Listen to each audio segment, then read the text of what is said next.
అందరికీ నమస్కారం అండి. నేను మీ డాక్టర్ రాంప్రసాద్ని. మా ఆర్థోపెడిక్ ఓపీడీలో నేను చాలామంది దగ్గర ఒక కామన్ కంప్లైంట్ చూస్తూ ఉంటానండి. అదేంటంటే భుజం నొప్పితో వస్తూ ఉంటారు అండ్ చెయ్యి ఏంటంటే యాక్టివ్గా పైకి లేపలేకపోతూ ఉంటారు. చెయ్యి పైకి లేపలేకపోతున్నామండి అని చెప్తూ ఉంటారు.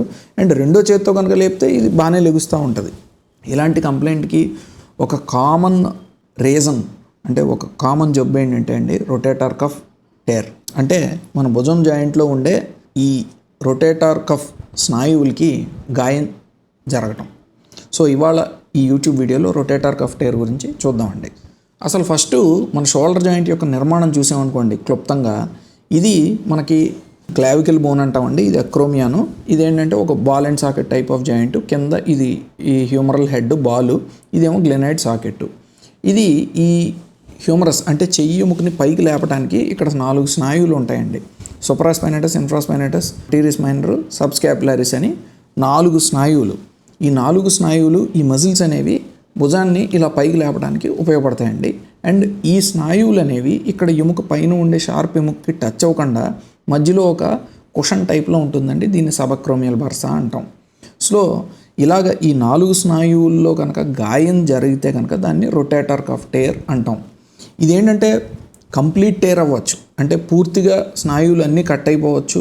అండ్ కంప్లీట్ టేర్ అనేది అన్ని మజిల్స్లోనూ జరగచ్చు. అంటే ఈ 4 కండరాల్లోనూ జరగచ్చు, 3 జరగచ్చు, 2 జరగచ్చు, ఒక దాంట్లో అయినా జరగచ్చు. ఇది ఫుల్ టేర్ అయినా సరే. ఒక్కొక్కసారి పార్షియల్ టేర్ అంటామండి. అంటే ఏంటంటే ఈ కండరం అనేది హాఫ్ కట్ అవటం అనేది పై వైపున జరగచ్చు, కింద వైపున జరగచ్చు. పై వైపున జరిగితే దాన్ని బర్సల్ టేర్ అంటాము, కింద వైపున జరిగితే దాన్ని ఆర్టిక్యులర్ టేర్ అంటామండి.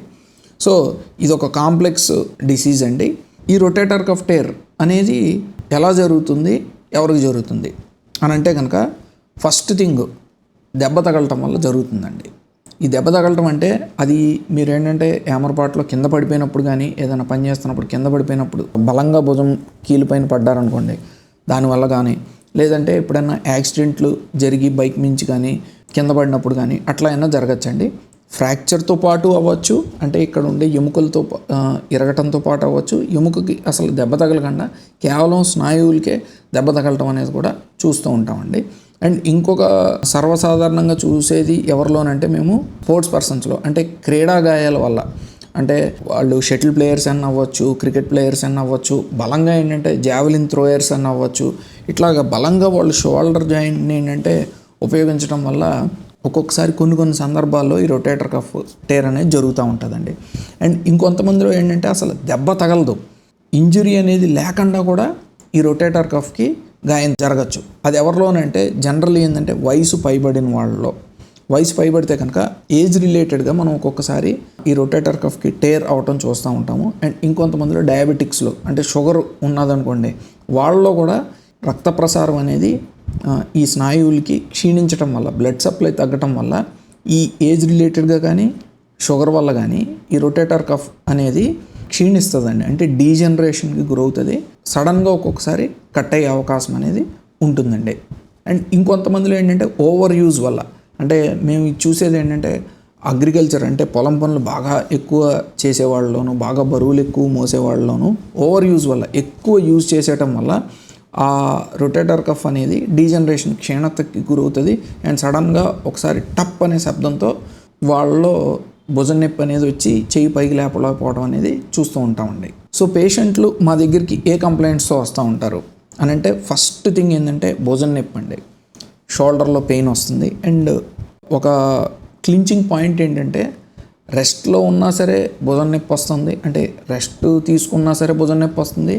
అండ్ ముఖ్యంగా నైట్ టైమ్స్లో భుజం నొప్పి అనేది పెరుగుతుంది అని చెప్తూ ఉంటారు. అండ్ ఈ భుజం అనేది పైకి లేపలేకపోవటం చెప్తూ ఉంటారు. బికాజ్ ఈ స్నాయువుల వల్లే, ఈ కండరాల వల్లే మనం భుజం పైకి లేపుతాం కాబట్టి 100% వాళ్ళు ఏంటంటే చాలా వీక్గా ఉందండి, ఇలా పైకి లేపుతుంటే బాగా నొప్పి వస్తుందండి అని చెప్తూ ఉంటారు. అండ్ షోల్డర్ జాయింట్లో ఒక రకమైన శబ్దాలు వస్తూ ఉంటాయండి. ఎందుకు శబ్దాలు వస్తాయంటే ఈ రొటేటర్ కఫ్ అనేది ఈ స్నాయువుల వల్ల ఈ హ్యూమరల్ హెడ్, అంటే ఈ బాల్ అనేది పైన ఈ అక్రోమియన్ అనే బోన్కి తగలకుండా ఆపుతూ ఉంటుందండి. అదే ఒకవేళ ఈ రొటేటర్ కఫ్ టేర్ అయిందనుకోండి, కండరం అనేది కట్ అయితే కనుక ఈ బాల్ వెళ్ళి పైన ఈ ఎముక్కి తగులుతూ ఉంటుంది, రాసుకుంటూ ఉంటుంది. సో ఈ రాపిడ్ వల్ల ఈ షోల్డర్ జాయింట్లో ఏంటంటే ఒక రకమైన క్రాకింగ్ సౌండ్స్ అన్నీ వాళ్ళు వింటూ ఉంటారండి. సో ఈ కంప్లైంట్తో వచ్చినప్పుడు వాళ్ళని క్లినికల్లీ ఎగ్జామిన్ చేస్తే, అంటే శారీరకంగా పరీక్ష చేస్తే కనుక వాళ్ళకి యాక్టివ్ రేంజ్ ఆఫ్ మోషన్ అనేది ఉండదండి. యాక్టివ్ రేంజ్ ఆఫ్ మోషన్ అంటే వాళ్ళంతట వాళ్ళని లేపమంటే కనుక వాళ్ళు లేపలేరు. అదే మేము చెయ్యి పట్టుకుని లేపితే కనుక ఫుల్గా లెగుస్తూ ఉంటుంది. అదే కొంతమందిలో ఏంటంటే ఇది దీర్ఘకాలంలో వాళ్ళు ట్రీట్మెంట్ చేయించుకోకపోయినా, వాళ్ళు లేట్గా వచ్చినా సరే ఏమవుతుందంటే ప్యాసివ్ రేంజ్ ఆఫ్ మోషన్ కూడా పోతుంది.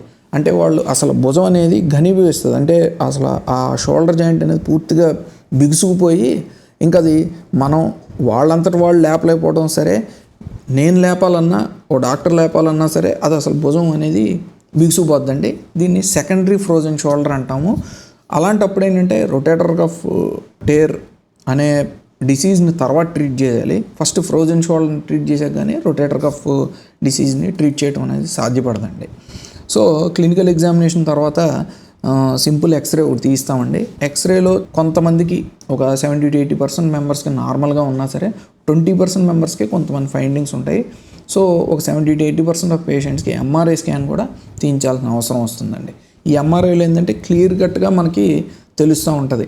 అంటే ఈ రొటేటర్ కఫ్ అనేది హాఫ్ కట్ అయిందా, ఫుల్ కట్ అయిందా.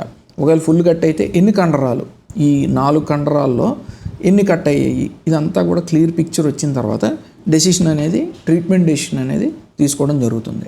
అండ్ ట్రీట్మెంట్ డెసిషన్కి వస్తే కనుక మేము పరిగణనలోకి తీసుకునేది ఒక 2-3 ఫ్యాక్టర్స్ ఉన్నాయండి. అవి ఏంటి అంటే వయసు, మీ ఏజ్ ఎంత, మీరు యంగ్ ఏజా, మధ్య వయస్కులా, లేదంటే కొంచెం ఎల్డర్లీ అంటే ఓల్డ్ ఏజా, దాని తర్వాత మీ యాక్టివిటీ లెవెల్స్ అంటే మీ రొటీన్ జీవనశైలి విధానం ఏ విధంగా ఉంటుంది అనే దాన్ని బట్టి, ఈ 2 మెయిన్ ఫ్యాక్టర్స్ బట్టే మేము క్లినికల్ డెసిషన్ అంటే మనం మెడిసిన్స్ ఫిజియోథెరపీకి వెళ్ళాలా లేదంటే సర్జికల్ పాయింట్ ఆఫ్ వ్యూలో ఆలోచించాలా అనే డెసిషన్ అనేది తీసుకోవడం జరుగుతుందండి. అండ్ మేనేజ్మెంట్ అనేది అంటే దీని ట్రీట్మెంట్ ఏ విధంగా ఉంటుంది అనేది అదొక మళ్ళీ ఇంకొక లాంగ్ టాపిక్ అండి. దాన్ని నెక్స్ట్ వీడియోస్లో కవర్ చేద్దాము. So as of now rotator cuff tear వల్ల భుజం నొప్పి వస్తుంది అండ్ దీనివల్ల భుజం పైకి లేపలేకపోవటం అనేది చూస్తూ ఉంటాము. అండ్ క్లుప్తంగా రొటేటర్ కఫ్ టేర్ గురించి ఈ వీడియోలో చూసాం కాబట్టి thank you for watching our video. మరో మెడికల్ టాపిక్ పైన నెక్స్ట్ వీడియోలో కలుద్దామండి. Thank you.